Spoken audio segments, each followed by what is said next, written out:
plan. And as companies, you guys have to put together a little plan for what you're going to do, right? Everybody has to make a report, all the different officers.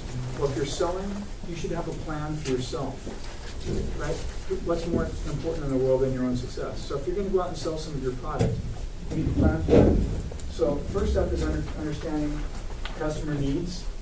You're saying, wait a minute, Steve, I'm just selling some pencils with some duct tape on them, or I'm selling a Chia plant. It's still, if you don't understand how this is going to be applied or why somebody would want to actually buy this, how can you possibly sell it? So you're going to set your mission and your goals and set up some standard procedures. And this is what I'm talking about right now with regards to companies, is every one of you should be saying the same thing about your products. Figure out what is most attractive to a customer about your products, and everybody come up with a common story, a common way of saying it. Figure out what works best. Whoever's having the greatest success, copy them. Once again, it's exactly the antithesis of school. Copying is good. In business, we copy each other. We find out who's got the best practice, who's having the greatest success, and we clone them. Because there's not enough time to do it any other way. In business, everything's about speed, right?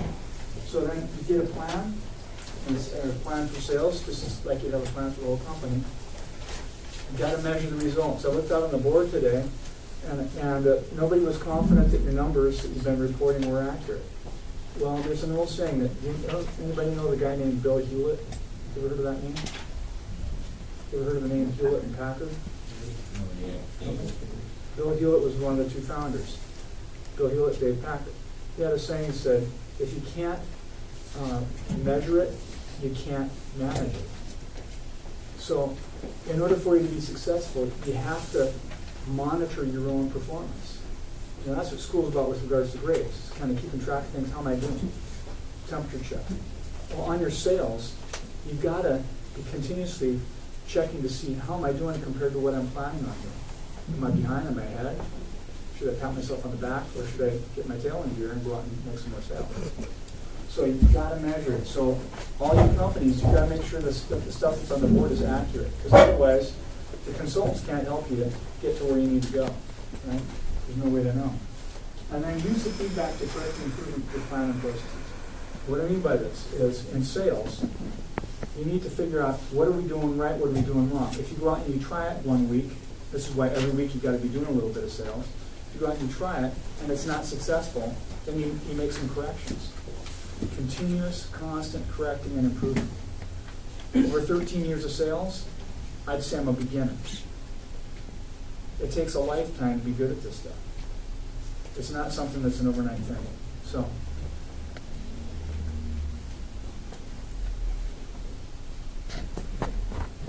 So we say plan to fail.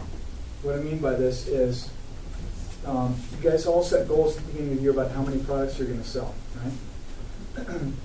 How many of you are on target?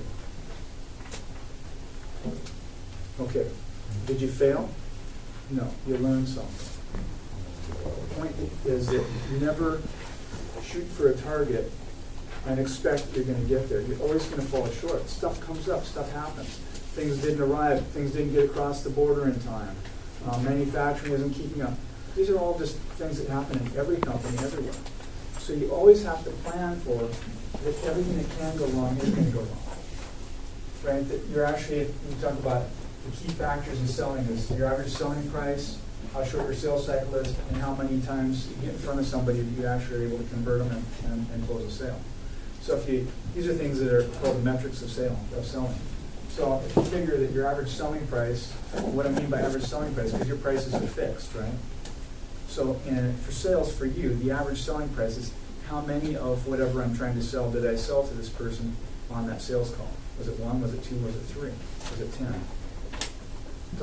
Don't shoot for 1. Shoot for more than 1.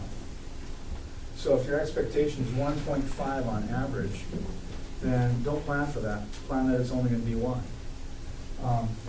If you figure that you're going to be able to close a sale every time you get in front of somebody, well, half the time that's not going to be true. They're going to say, well, my husband's not here, and I think he'd be the person interested in it. Can you come back tomorrow? No? Well, that means now you have 2 sales calls. So that stretches out the sales cycle. Also, the other one is how often are you able to actually close a sale? Is it, for me, when I was at my peak, it was 7 times out of 10. 7 times that I actually had a qualified lead, I'd close it into a sale. Company average was 2. So these are the kinds of things that you need to know. What is my conversion rate? How many times that I actually present my product to somebody do they actually buy? Is it 1 out of 10? Is it 1 out of 20? When you first get started, it's probably 1 out of 30. So a lot of old school sales guys will go, when they get a rejection, they go, yeah, I got a rejection. Instead of getting teary-eyed, they go, that was fantastic. Because now I've only got 29 more guys to call on before I get my sale. Right?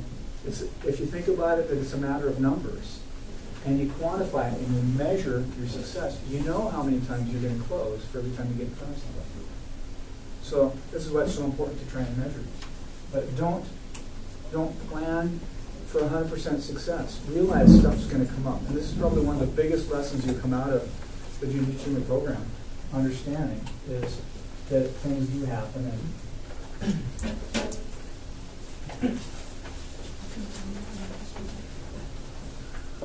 So this is the main point here, I think, that you want to take away. Is we talk about working on your business, not in your business. This guy, Michael Gerber, he wrote a book called E-Myth, and he's a famous guy in terms of running businesses. The main point here is that everything should be a standard procedure. Like, you probably learned in manufacturing, you can get injured with some of the equipment that you're working with to make your products if it's not used properly. So probably the consultants have said, hey, we have to have a standard way of doing this, especially the dangerous stuff, so that you don't get hurt. But on the same token, for manufacturing, you want a standard procedure so that you can do it quickly, so you can crank out more product each time. Well, sales is no different. You want a standard process for selling. And that's what we're going to do tonight, is to try and come up with a way of doing things the same way every time, so that it's standardized, so that whatever's working best, everybody's doing.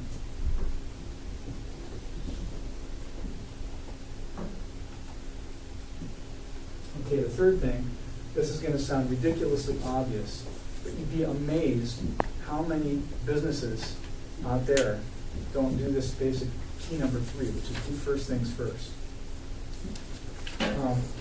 There's a guy, Andrew Carnegie, who ran a big steel company, and his company wasn't running so well. That was back in the early 1900s. And he hired this guy, came in as a consultant to advise him and says, what am I doing wrong? Look at my business for a few weeks, give me some advice. And after a couple of weeks, he says, here's the advice. He says, and I don't want you to pay me for it now. I'd like you to use it for 6 months and then pay me what you think it's worth. He says, make a list of all the stuff you got to do each day. Prioritize it. What's the most important thing? And then he says, work on the most important thing exclusively until it's done. Then go to the second most important thing and work on it exclusively until it's done. Let's set her down the list. He says, you probably only get 2 or 3 things done each day out of the 10 that's on your list, but they're the 2 or 3 most important things on your list. Guy, after 6 months, he wrote him a check for $25,000. Now this is 1900. That would be like $1 million or more today. The idea was that valuable to his business. It's such a simple concept, but so few people do it. So basically in sales, what I mean by calculating ROI, ROI means return on investment. How much payback am I going to get for the effort I put out?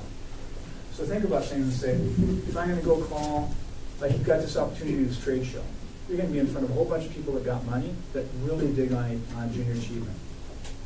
What greater opportunity do you have?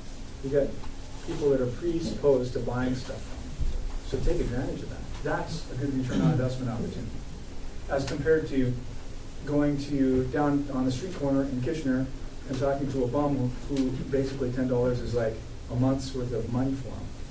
Not a good chance of making a sale there, right? That's a ridiculous contract. But you get the idea. Think about where you're going to have the greatest potential for success and follow through on that. Make that your first priority. Work on the most valuable opportunities first. In other words, invest. If you have to spend a little bit of money to make a bunch of money, boy, that's called investment, right? Whereas if you have to spend money but you're not going to get anything back from it, that's called an expense.